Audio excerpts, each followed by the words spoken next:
Hi everyone.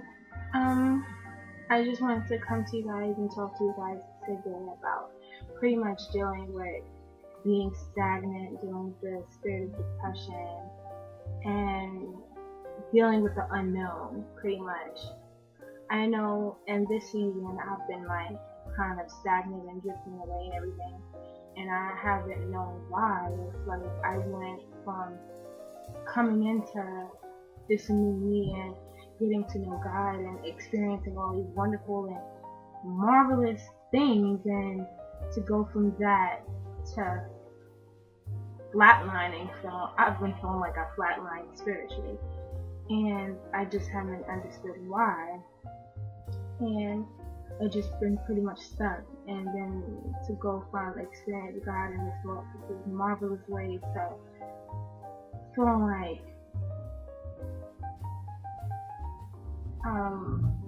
him not being there, pretty much because I allowed the enemy to enter my mind, pretty much because once the enemy sees a little space, he just needs a little bit, he enters in full force, and then he pretty much controls you in a way, because by you being stagnant and not doing what God is going to do, that gives the enemy a foothold, and he's pretty much controlling what you're doing. As much as you want, as much as you don't want to admit it, he is. Because once you're stagnant and not doing what God is telling you to do and being disobedient, that's just you pretty much giving the enemy a hold of your life, pretty much.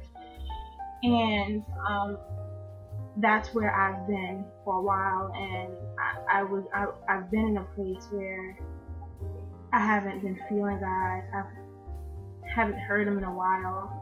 I haven't prayed. I haven't read, and that's not because I don't want to, but that's just because when I got stagnant and it seemed like things ceased, I just pretty much gave up so easily, and I shouldn't have given up so easily.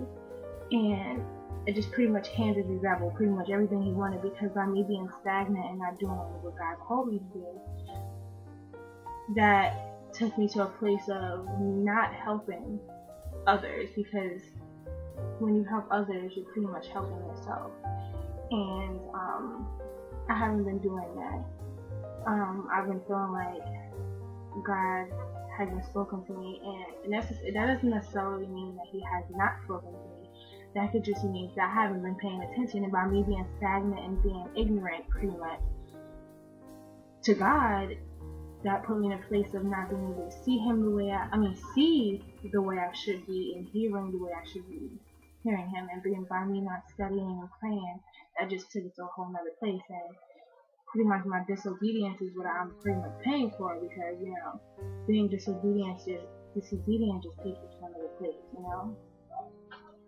And by that happening, it put me in a great depression, and nobody could tell, but I was actually spiritually depressed, because by me not being fed is just pretty much spiritually killing me a little bit. And that's what the enemy wants. He wants you to be spiritually dead.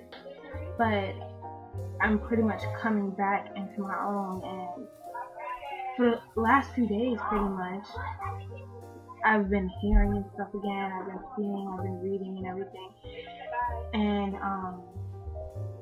it's just giving me life again, And I just want to tell you guys to not give up, and not allow your depression and your pain and your hurt and your sorrow to allow sin to take over your life as much. Because with pain and hurt and everything, it makes you give up. And when you give up, you're bound to go back to who you used to be. Whether it's smoking, drinking, having sex, lying, hurting people, stealing, whatever it may be. The spirit of depression and the spirit of pain and sorrow can take you there. So I just want to tell you guys not to be a slave to sin. at all. Do not be a slave to sin at all. I mean, everyone sins, so don't be a slave to it.